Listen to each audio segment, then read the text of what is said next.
gran saludo para todos, y que tengan un buen día o noche. Les habla el Dr. Arelis Rodríguez. A continuación, Morfofisiología Humana 1, clase vídeo orientadora, 14. Tengan en cuenta que en la parte inferior de este vídeo, al darle más información se desplegará un panel donde podrán acceder a todo el material complementario, clases, consolidaciones y más. Y recuerden que si este material es de su agrado pueden colaborar, suscribiéndose para recibir más vídeos. No olviden darle clic al botón de me gusta y compartirlo en sus redes sociales para que otros puedan recibir más material como este. Muchas gracias de antemano.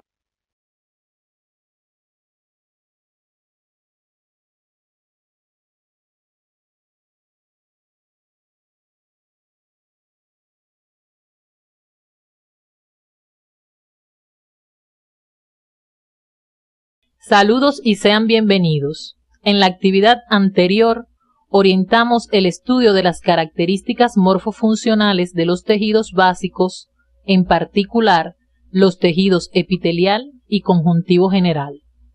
Hoy comenzamos el estudio de las características morfofuncionales de las estructuras que sirven para el sostén y protección de los distintos órganos y partes del organismo, así como para la realización armónica de la mecánica animal.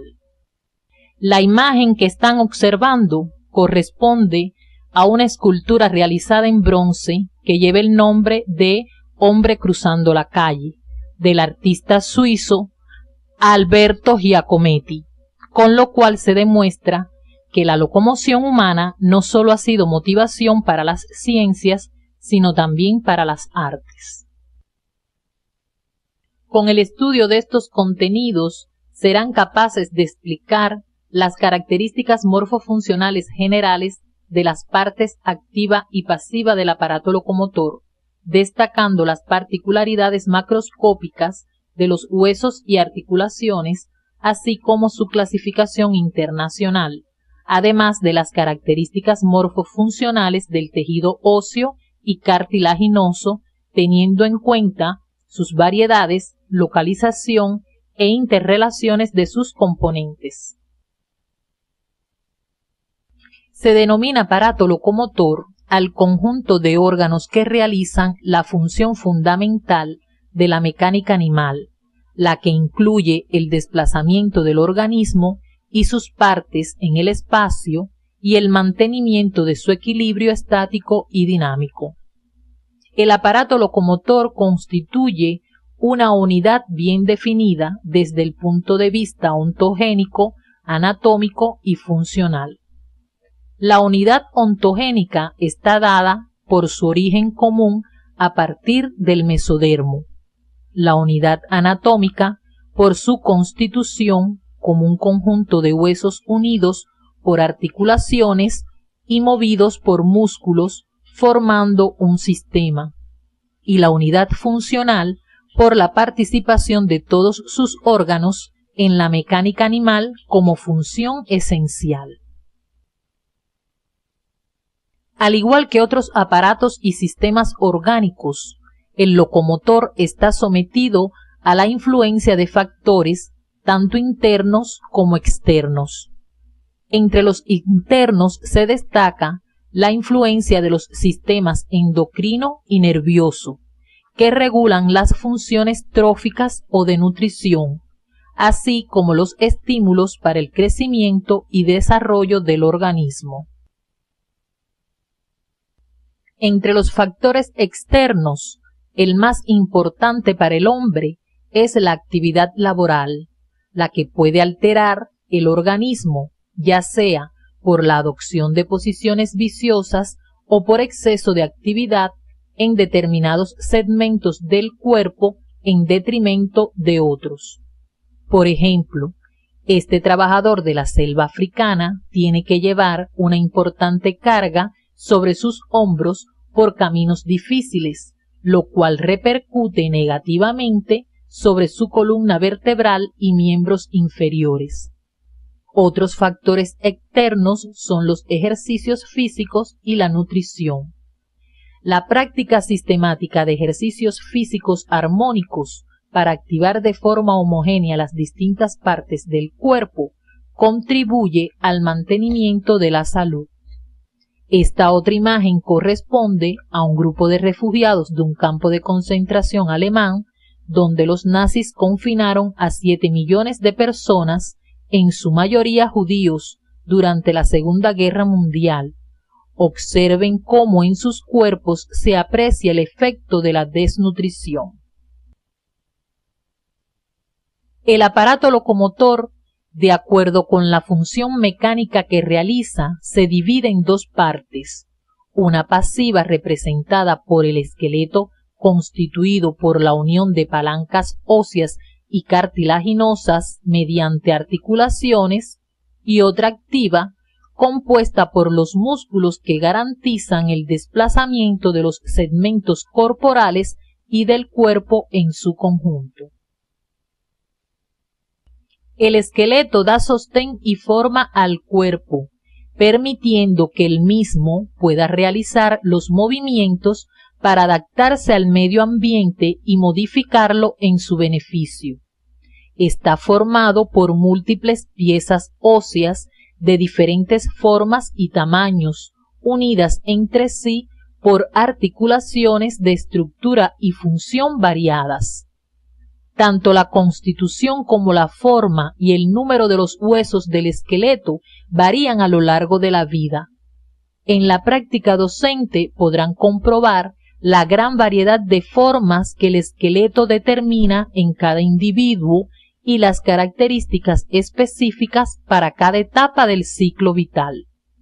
El estudio del esqueleto en conjunto corresponde a dos ramas científicas, la osteología, que se ocupa de los huesos, y la artrología de las articulaciones de mayor o menor movilidad. Seguidamente nos referiremos a los aspectos esenciales de cada una de ellas, lo que les servirán de guía para iniciar el estudio independiente de estos importantes contenidos.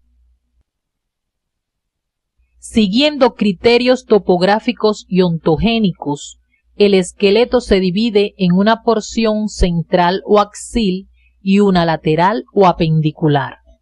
Pertenecen a la porción axil el cráneo, la columna vertebral y los huesos del tórax, mientras que la porción apendicular está constituida por los huesos de las diferentes partes de los miembros superiores e inferiores. Los huesos son los órganos principales del esqueleto, cuyas características morfofuncionales serán estudiadas de inmediato. Sus funciones son mecánicas y biológicas. Las mismas están en estrecha relación con las funciones generales del esqueleto. Entre las funciones mecánicas pueden señalarse su participación como palancas, donde se insertan los músculos para la producción de los movimientos articulares, así como la forma y sostén de diferentes partes blandas. Algunos huesos presentan cavidades que alojan estructuras como la médula ósea, pero además sus uniones en la formación del esqueleto forman cavidades como la craneal, la torácica y el canal vertebral, entre otras. Entre las funciones biológicas, los huesos sirven de depósito de sales de fósforo y calcio, que intercambian constantemente con el resto del organismo a través de la sangre. Esto asegura una importante participación de los huesos en el metabolismo del calcio y fosfato, y explica el por qué en ciertos estados fisiológicos de mayor demanda de minerales se debe ser cuidadoso en la reposición de elementos como las sales de calcio a través de la dieta. Otra importante función biológica es la participación de los huesos en la formación de células sanguíneas o hemopoiesis. Además, los huesos participan decisivamente en el crecimiento del cuerpo. En su estudio independiente encontrarán interesante información relacionada con estas funciones biológicas, lo que les permitirá comprender, entre otros, por qué las personas que se desarrollan precozmente en la adolescencia alcanzan estaturas definitivas más bajas. A continuación, abordaremos el estudio del tejido que constituye estos órganos. El tejido óseo es una variedad especial de tejido conectivo compuesto por células, sustancia intercelular y líquido tisular. Su carácter especializado está dado por las características de su sustancia intercelular, llamada también matriz ósea, donde se destaca la presencia de sales de calcio que le confiere dureza y resistencia para desempeñar las funciones antes mencionadas. A continuación, abordaremos aspectos relacionados con la composición química de este tejido. El tejido óseo está formado por componentes inorgánicos y orgánicos. El componente inorgánico está representado por el agua y las sales como el fosfato de calcio, carbonato de calcio, fosfato de magnesio y fluoruro de calcio, mientras que el orgánico está representado por las fibras osteocolágenas, similares a las fibras colágenas que se encuentran en otras variedades del tejido conjuntivo. Estas fibras se unen entre sí por una sustancia especial de cemento. Las modificaciones en la proporción de estos componentes explican las variaciones de las propiedades físicas de los huesos según la edad del individuo. En los niños, los huesos tienen mayor proporción de sustancia orgánica, por lo que son más blandos y elásticos y se fracturan raramente, mientras que en los ancianos predomina la sustancia inorgánica y sus huesos son más duros y más frágiles, observándose con mayor frecuencia las fracturas.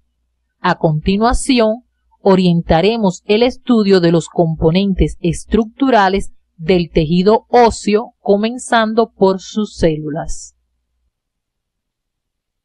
El tejido óseo se caracteriza por presentar tres tipos celulares: los osteoblastos, osteocitos y osteoclastos. Los primeros considerados como células transitorias encargadas de la formación de tejido óseo. Los osteocitos y osteoclastos son células fijas, bien diferenciadas, responsables del mantenimiento del equilibrio del tejido a través de la síntesis y reabsorción respectivamente. Hay autores que consideran un cuarto tipo de célula llamada osteoprogenitora, que aunque se localiza en el periósteo y endostio, la describen en el tejido óseo. Esta puede diferenciarse en osteoblasto para sintetizar matriz ósea. Los osteoblastos, como ya sabemos, son los encargados de la síntesis del componente orgánico de la matriz, o sea, las fibras colágenas tipo 1 y proteoglucanos. Estas células se encuentran localizadas hacia las superficies del hueso, como una capa continua que recuerda las membranas epiteliales. Observen que tiene una forma irregular, que varía dependiendo del grado de actividad. Presentan prolongaciones citoplasmáticas las que participan en la formación de las lagunas y canalículos. Su núcleo es grande. En el citoplasma se manifiesta una basofilia intensa al teñirse con hematocilina y eosina, debido al desarrollo de los componentes encargados de la síntesis de proteínas. Una vez que los osteoblastos se rodean de matriz recién formada llamada osteoide, disminuye su actividad y pasan a llamarse osteocitos.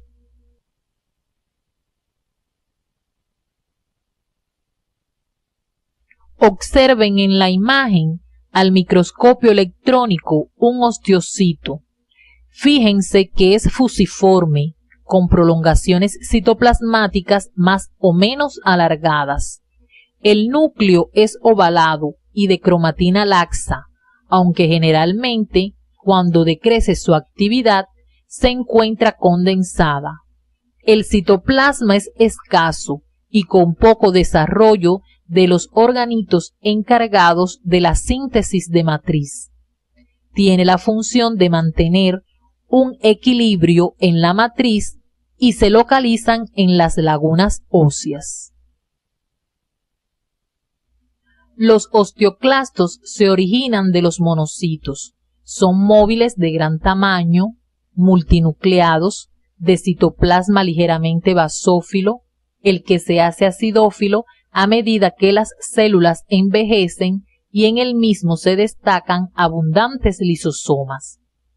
En la imagen pueden observar que se localizan en excavaciones poco profundas, conocidas como lagunas de Hauschildt, en estrecha relación con las superficies del hueso donde ocurre su resorción. Pueden observar la presencia de un borde estriado o en cepillo en la superficie que se pone en contacto con el hueso. Estas células segregan ácidos orgánicos que garantizan el pH del medio para la descalcificación de la matriz y luego las enzimas colagenasas e hidrolasas secretadas por los osteoclastos degradan las fibras osteocolágenas. Este proceso favorece la remodelación ósea. Ustedes deben profundizar en el estudio de estas células siguiendo el patrón de células secretoras de proteínas para los osteoblastos y osteocitos y fagocítica para los osteoclastos. Les sugerimos sigan las orientaciones del CD de la asignatura. El otro componente del tejido óseo es la matriz ósea, constituida por la parte inorgánica donde encontramos las sales minerales, fundamentalmente los cristales de hidroxiapatita, en los que predomina el calcio y el fosfato, y la parte orgánica también llamada osteína, constituida por la sustancia amorfa de cemento que es escasa y donde predominan los mucopolisacáridos ácidos, fundamentalmente sulfato de condroitina y la sustancia formada representada por las fibras colágenas. Debido a la composición de la matriz, el hueso combina una gran dureza garantizada por las sales con un alto grado de plasticidad aportado por el componente orgánico. La organización y disposición de los componentes del tejido óseo es característica. En su matriz se destaca la presencia de laminillas óseas que se forman en un proceso en el cual los osteoblastos se distribuyen sobre una superficie donde se sitúan las fibras osteocolágenas y la sustancia intercelular de cemento. Las prolongaciones de estas células se extienden en todas direcciones, quedando incluidas dentro de las capas de sustancia orgánica que ellas mismas han producido. Simultáneamente se realiza la mineralización del componente orgánico de la matriz ósea. Cuando este proceso progresa, las prolongaciones de las células se retraen parcialmente, formando en su trayecto los conductillos óseos, que reciben el nombre de canalículos calcóforos. La presencia de estos conductillos es una característica especial e importante del tejido óseo que garantiza la nutrición y supervivencia de los osteocitos en un medio calcificado. Debido a esto, las células quedan incluidas en pequeñas cavidades denominadas lagunas óseas y se transforman en osteocitos. La disposición de las laminillas óseas en formas diferentes da como resultado la organización característica de cada variedad de tejido óseo. Al observar un corte macroscópico de hueso en cualquier plano, podemos apreciar zonas donde no se manifiestan cavidades visibles. A este tipo de hueso se le llama compacto, mientras que en otras regiones del hueso se ponen de manifiesto cavidades que se comunican entre sí, dando lugar a la variedad esponjosa por su apariencia. Teniendo en cuenta la organización microscópica de los componentes del tejido óseo, la variedad compacta también se conoce con el nombre de ostional, haversiano, lamelar o secundario, mientras que el hueso esponjoso se le llama también trabecular o primario. El hueso ostional o haversiano se localiza en la diáfisis de los huesos largos, en la cortical de las epífisis y en la cortical de todos los huesos cortos y planos, mientras que el trabecular se encuentra en las epífisis de los huesos largos, en los huesos planos de la bóveda craneal, las vértebras, las costillas y el esternón. Seguidamente orientaremos las características morfofuncionales del hueso compacto u ostional. En esta variedad de hueso, las fibras osteocolágenas se organizan formando un sistema constituido por laminillas circunferenciales externas localizadas hacia la periferia del hueso en relación con el periósteo, laminillas circunferenciales internas dispuestas hacia la superficie del conducto medular en relación con el endostio del hueso, laminillas concéntricas que se disponen alrededor de los conductos por los que cursan vasos sanguíneos y filetes nerviosos. Estos conductos se denominan conductos de Havers y junto con las laminillas concéntricas que los rodean forman los sistemas de Havers u ostionas, las que constituyen las unidades estructurales y funcionales del hueso compacto.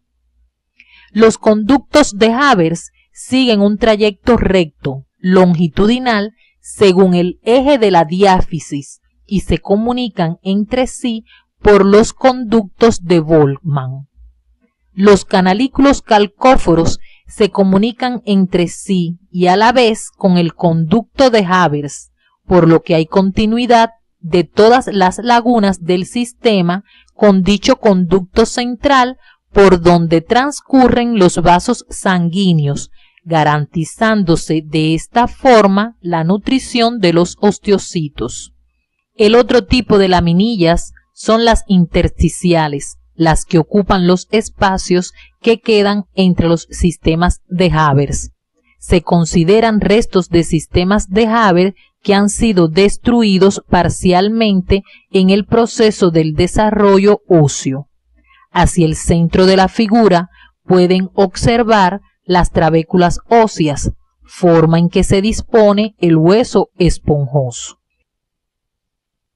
En la imagen están observando dos sistemas de Haber u ostionas. Fíjense que en sus centros se localiza el conducto del mismo nombre y las laminillas se disponen alrededor de este de forma concéntrica.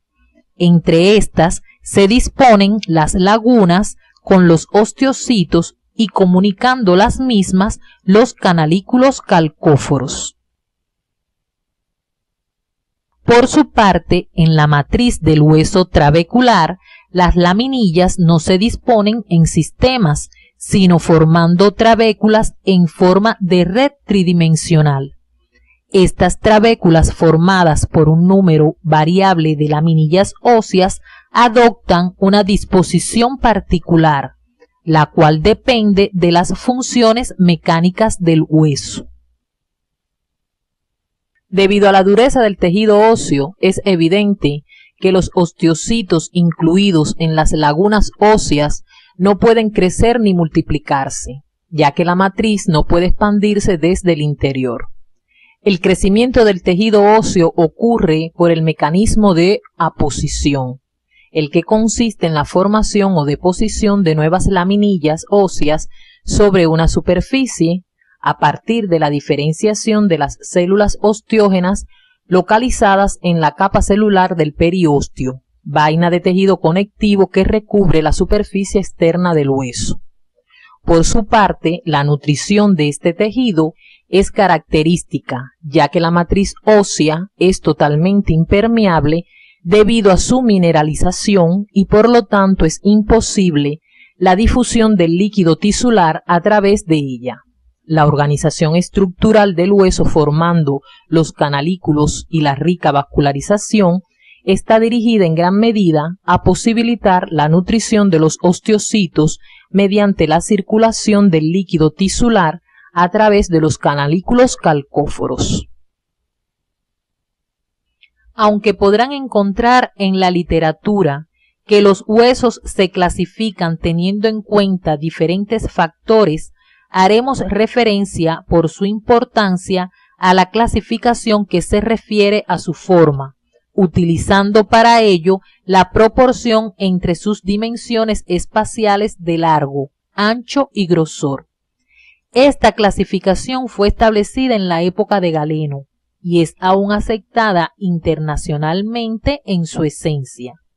De acuerdo a su libro de texto, los huesos por su forma pueden ser largos, cortos y planos, además de existir internacionalmente otros dos tipos, irregulares y neumáticos.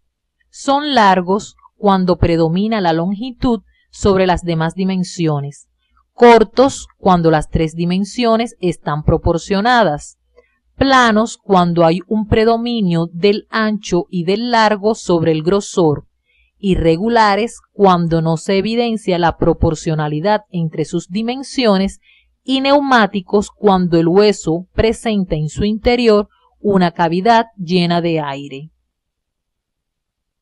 Los huesos largos se distinguen porque una de las tres dimensiones, el largo, predomina sobre las otras dos. Tienen una forma tubular y presentan tres porciones, el cuerpo o diáfisis y dos extremos o epífisis. Por su tamaño pueden ser grandes o pequeños y están situados en regiones de gran movilidad como la parte libre de los miembros. Los huesos planos se destacan porque dos de sus dimensiones, el largo y el ancho, predominan sobre el grosor, presentando dos caras y un número variable de bordes y ángulos. Pueden ser incurvados, alargados, grandes y pequeños. Se encuentran situados en la cabeza, el tórax y el cinturón de los miembros, con la función de protección. Los huesos cortos se caracterizan porque las tres dimensiones son aproximadamente iguales, presentan una forma más o menos cúbica y por lo general son pequeños. Se encuentran situados en regiones que tienen movimientos muy variados y poco extensos, como los huesos carpianos de la mano y tarsianos en el pie. Los huesos irregulares presentan formas diferentes que son propias para cada uno según la función que realizan. Se localizan en el esqueleto axil, es decir, en el cráneo y la columna vertebral.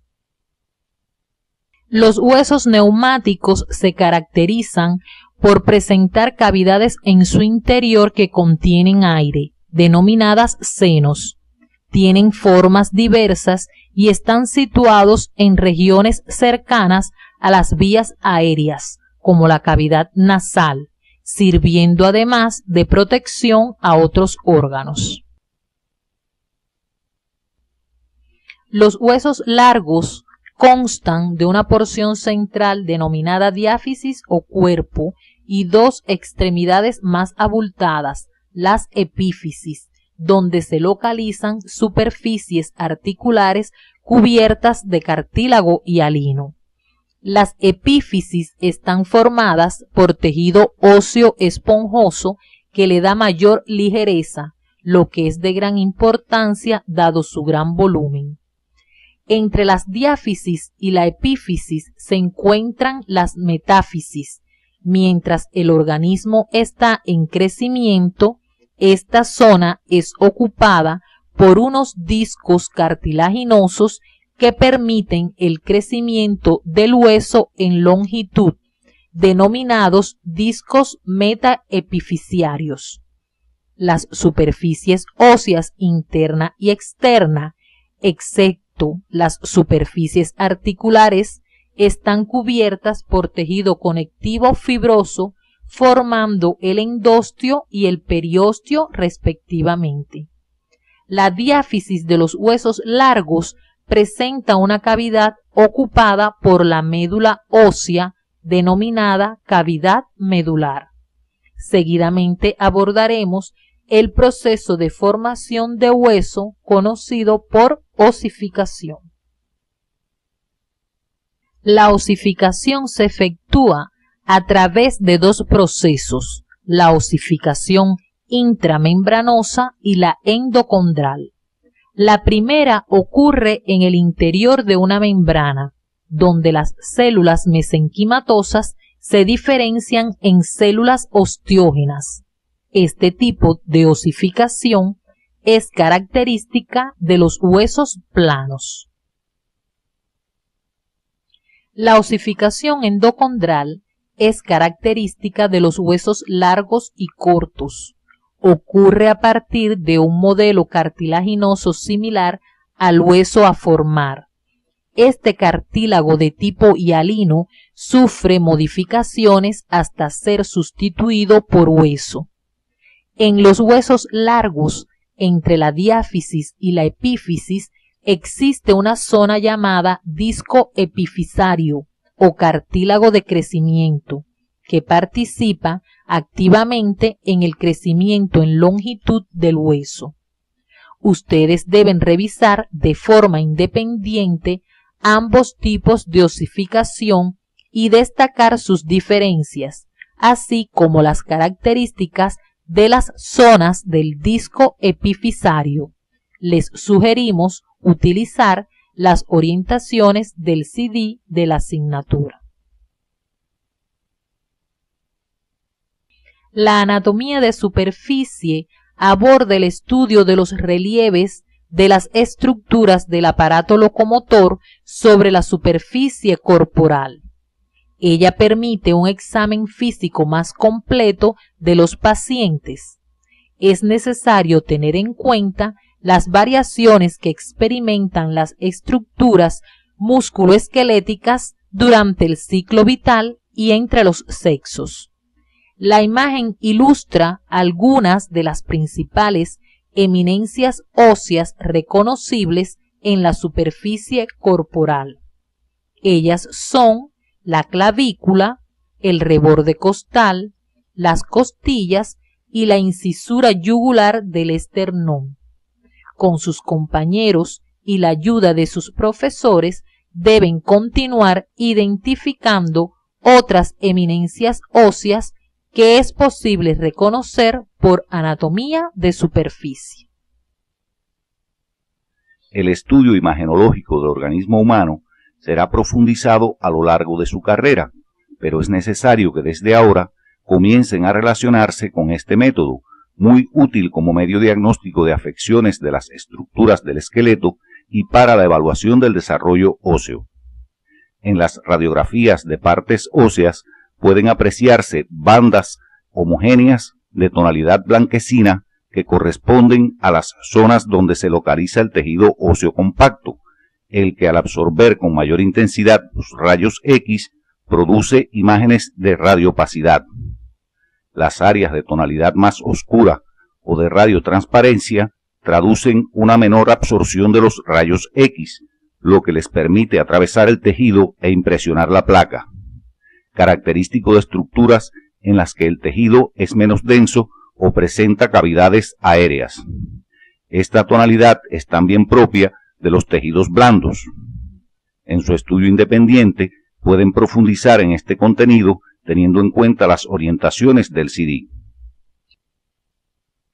El conocimiento de las características morfofuncionales de los huesos es de gran importancia para el médico, debido a la frecuencia con que los mismos sufren afecciones de diverso tipo y la necesidad de adoptar medidas para su protección.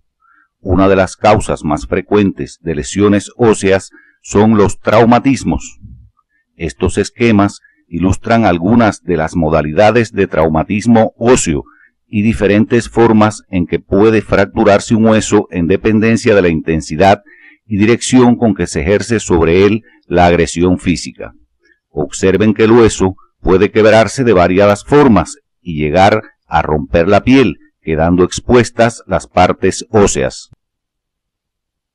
Una vez conocidos los aspectos esenciales relacionados con los huesos, estamos en condiciones de estudiar la forma en que se realizan las uniones entre los mismos. Estos contenidos corresponden al área de la artrología y su conocimiento es de gran importancia, pues como sabemos, la población mundial envejece aceleradamente y las afecciones de las articulaciones son muy frecuentes en la tercera edad. Corresponde a los profesionales de la salud ejercer acciones preventivas precoces y mantenidas para contrarrestar sus efectos. Las articulaciones son complejos estructurales que unen dos o más componentes rígidos del esqueleto, ya sean huesos o cartílagos. Entre sus funciones se encuentran la de constituir puntos de unión del esqueleto y de movimientos mecánicos, proporcionándole elasticidad y plasticidad al cuerpo, además de ser lugares de crecimiento. A través del tiempo, las articulaciones se han clasificado de diversas formas. De acuerdo a las características estructurales de las uniones, se distinguen tres tipos: fibrosas, cartilaginosas y sinoviales. Deben precisar en su estudio independiente las características diferenciales entre estos tres tipos de uniones, así como identificar los sitios del esqueleto en que, de acuerdo a su función, predomina uno u otro tipo de articulación. Sin embargo, la clasificación más utilizada es la que se basa en el grado de movilidad de las articulaciones. De acuerdo a este criterio, pueden ser móviles o diartrosis, semimóviles o anfiartrosis e inmóviles o sin artrosis. Como podrán inferir, existe una estrecha relación entre estas dos clasificaciones, estructural y funcional, aspecto que deben profundizar a través del estudio independiente. Las uniones fibrosas se caracterizan porque los huesos se mantienen unidos de forma continua por medio de tejido fibroso, por lo que carecen de movimiento. En ellas se distinguen cuatro variedades: las sindesmosis, las suturas, las gónfosis y las esquindelesis. Las sindesmosis y las suturas presentan variedades, de las que veremos algunos ejemplos a continuación. Las articulaciones fibrosas del tipo sindesmosis pueden ser por membranas y por ligamentos. Las sindesmosis por membrana se localizan entre los huesos del antebrazo y de la pierna, donde reciben la denominación de membrana interósea, y entre los huesos de la calvaria en el recién nacido, donde se denominan fontanelas. Estas últimas son de gran importancia para el desarrollo del cráneo y constituyen punto de gran valor en el examen físico del lactante. Pueden intercambiar con su profesor sobre estos aspectos. Las sindesmosis por ligamentos se encuentran entre los arcos vertebrales, entre los procesos espinosos, entre los procesos transversos de las vértebras, entre las porciones distales de los huesos de la pierna y en la unión sacroilíaca, entre otras localizaciones. Constituyen importantes estructuras protectoras contra movimientos excesivos en la columna vertebral y elementos de refuerzo en las uniones óseas. Las articulaciones fibrosas en forma de suturas son de tres tipos: serratas, escamosas y planas. Como su nombre indica, la variedad serrata es aquella en que los bordes que se unen tienen forma de sierra, como ocurre en la unión del frontal con los parietales. Las escamosas reciben esta denominación cuando sus bordes están cortados a bisel, como en la unión del temporal con el parietal, y las planas se distinguen por presentar bordes lisos, como entre los huesos de la cara. Las articulaciones fibrosas, variedades gónfosis y esquindelesis, se localizan las primeras en las uniones de las raíces de los dientes a los alvéolos dentales, y la segunda entre las alas del vómer y el rostro del esfenoides en la base del cráneo. Las articulaciones cartilaginosas se caracterizan porque los huesos se encuentran unidos de forma continua mediante tejido cartilaginoso, teniendo poca movilidad. Se distinguen dos variedades, las sincondrosis y las sínfisis. A continuación veremos algunos ejemplos. Las sincondrosis están constituidas por cartílago hialino y abundan en la etapa de crecimiento, como sucede en el hueso coxal, constituido por tres huesos primitivos hasta la adolescencia. En las uniones de las epífisis con las diáfisis en los huesos largos y entre algunos huesos o porciones de los mismos en la base del cráneo. Algunas sincondrosis persisten durante toda la vida, como la que existe entre la primera costilla y el esternón. En las articulaciones cartilaginosas de tipo sínfisis, el cartílago presente es fibroso o fibrocartílago, como el que se localiza en la sínfisis púbica de los coxales y entre los cuerpos vertebrales. Las articulaciones móviles o verdaderas son las sinoviales o diartrosis, caracterizadas porque la unión entre los huesos se produce mediante una cápsula articular con una pequeña cavidad entre los extremos óseos que le da el carácter de unión discontinua y garantiza su movilidad. La cápsula está revestida por una membrana sinovial y reforzada por ligamentos que pueden situarse externamente o en el interior de la cavidad articular uniendo los extremos óseos. En el interior de la cavidad articular hay una pequeña cantidad de líquido sinovial que evita el rozamiento entre las caras articulares. En ocasiones presentan fibrocartílagos que incrementan los movimientos articulares. También pueden presentar evaginaciones de la membrana sinovial.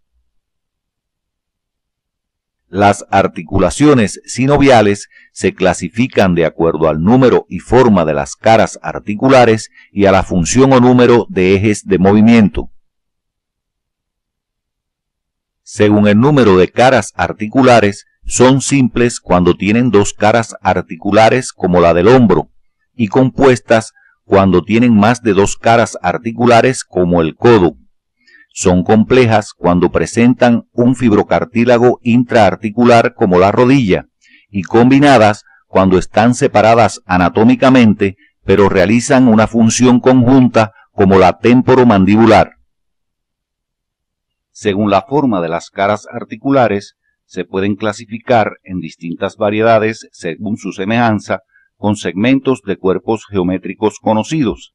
Así tenemos trocoideas, gínglimos, elipsoideas, condilares, en silla de montar, esféricas y planas. A continuación les ofrecemos un grupo de informaciones esenciales que favorecerán su profundización de acuerdo a las orientaciones que con este objetivo aparecen en el CD de la asignatura. Las articulaciones trocoideas son aquellas en que una de las caras articulares tiene la forma de un segmento de cilindro de eje vertical y la otra forma un anillo osteofibroso. Ejemplo de ellas tenemos la articulación entre la primera y segunda vértebras cervicales, denominada articulación atlantoaxial mediana. Las gínglimos son también articulaciones cilíndricas en las que una de las caras articulares tiene forma de tróclea o polea, es decir, presenta una depresión alargada semejante a un surco, y la otra presenta un saliente alargado que se adapta a la anterior. Un ejemplo es la articulación talocrural o del tobillo.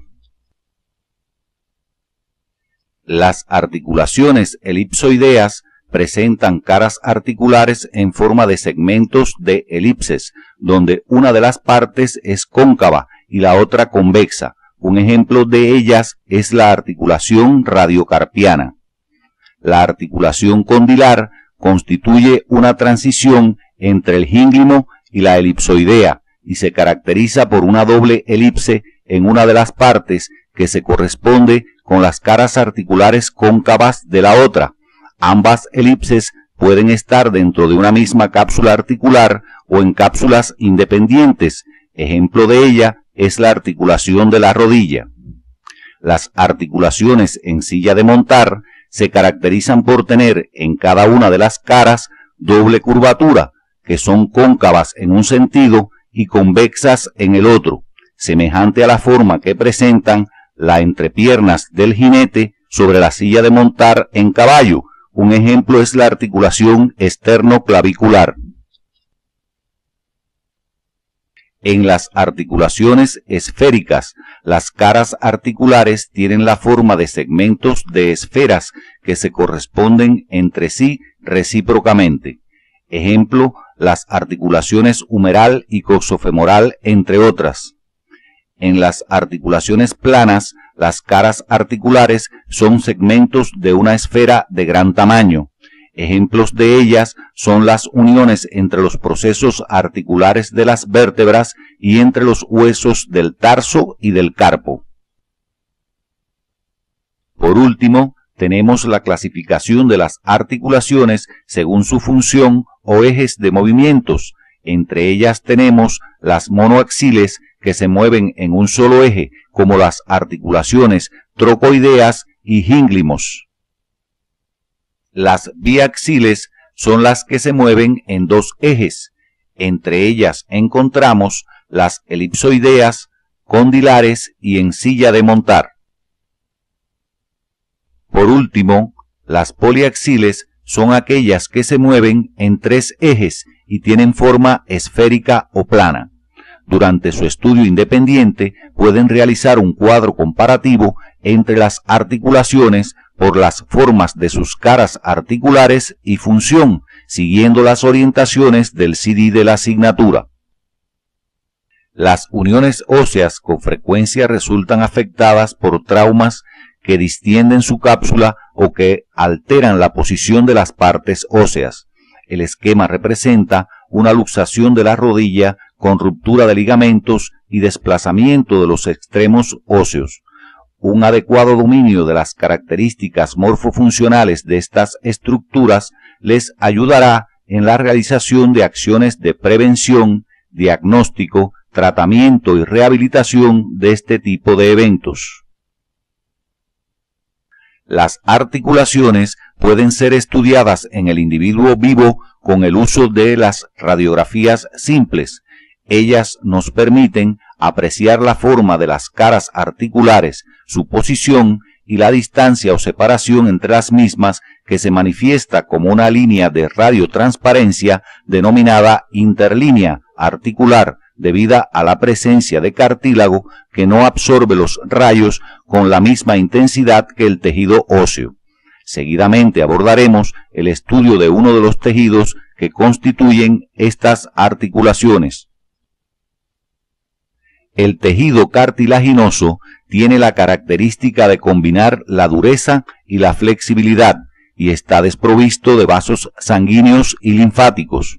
Este tejido es una variedad especial de tejido conjuntivo, constituido por los tres componentes básicos de todos los tejidos, las células, llamadas condrocitos y condroblastos, situadas en pequeñas cavidades llamadas lagunas cartilaginosas, la sustancia intercelular que recibe el nombre de matriz cartilaginosa con características especiales y por último el líquido tisular. Por carecer de vascularización, el cartílago se nutre por difusión del líquido tisular que se forma en los vasos sanguíneos del pericondrio, el que difunde a través de la matriz. El pericondrio está constituido por tejido conectivo organizado en dos capas.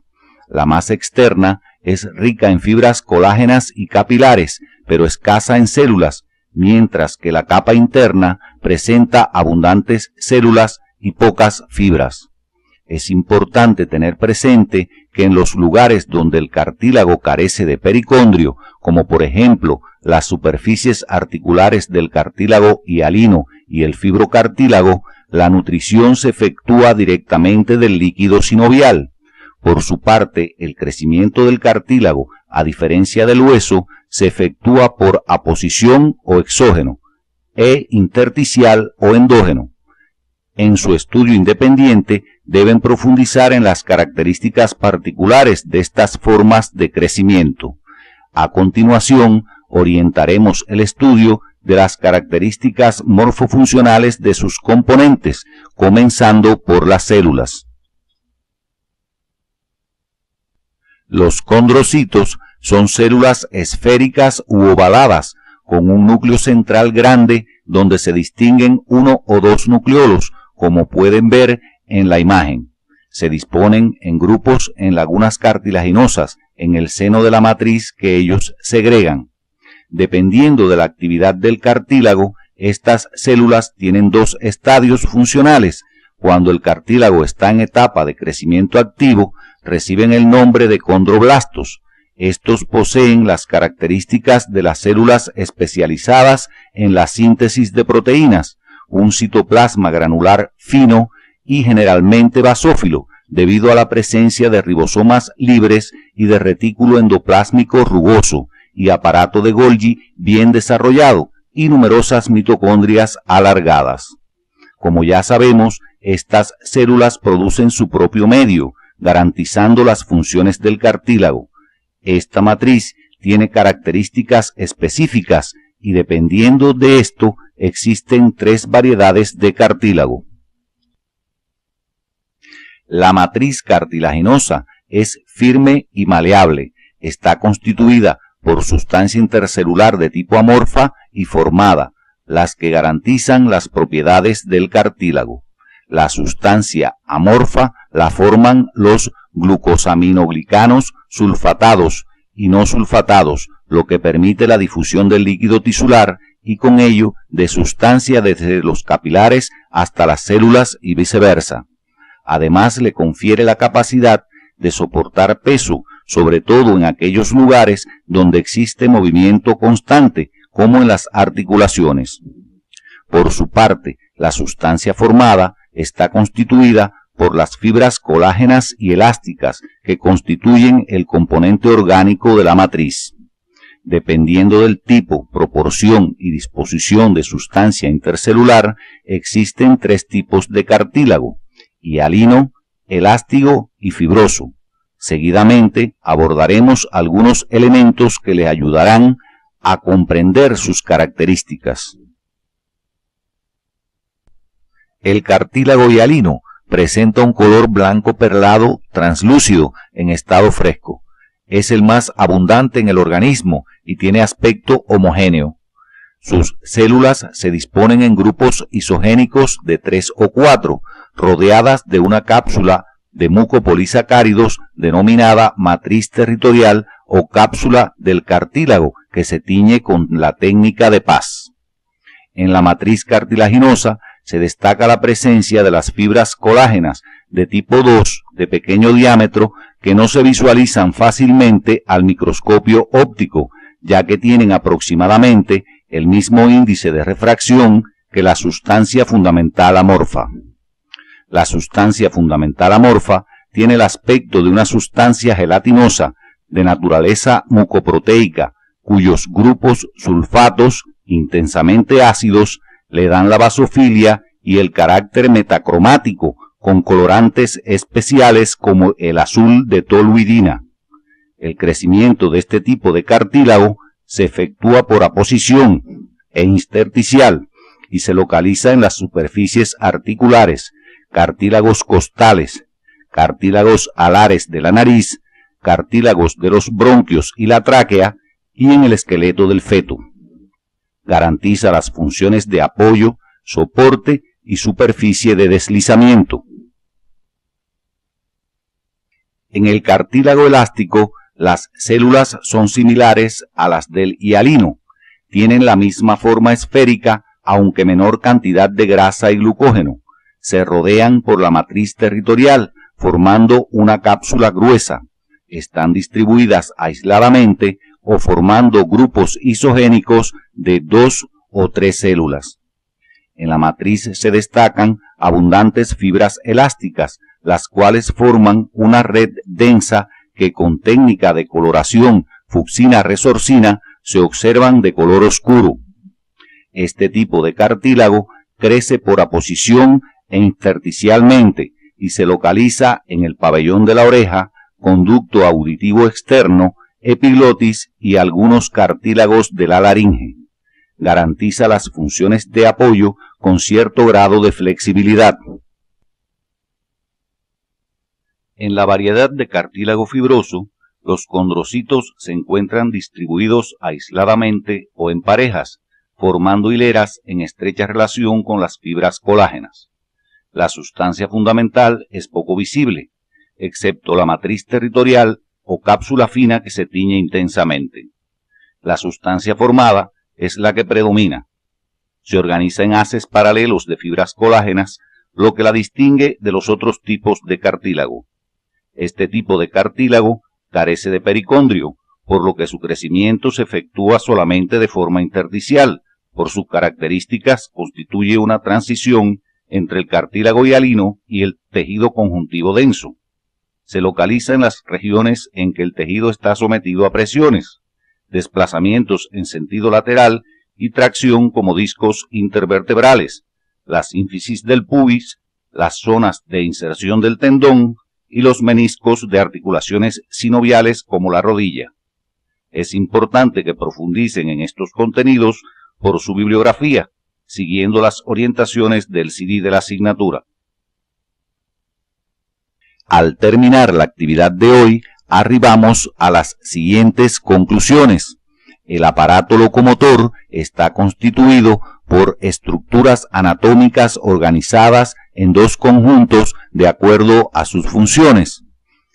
El esqueleto, a pesar de pertenecer a la parte pasiva del aparato locomotor, participa en el metabolismo del calcio y los fosfatos, en el recambio de las células sanguíneas y en la adaptación del organismo al medio. Los huesos y las articulaciones se clasifican de acuerdo a sus características morfofuncionales.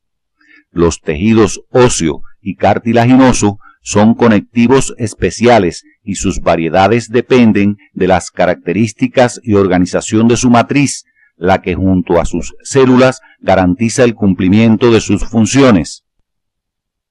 El tejido óseo es muy vascularizado y su crecimiento se realiza por aposición, mientras que el cartilaginoso es avascular y su crecimiento puede ser por aposición y o intersticial.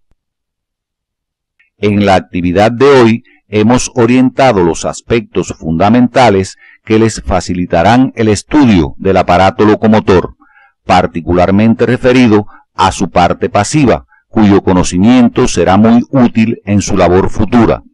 En la próxima actividad comenzaremos el estudio particular del esqueleto por su porción filogenéticamente más antigua, el esqueleto axil, y dentro del mismo su porción más cefálica, el cráneo.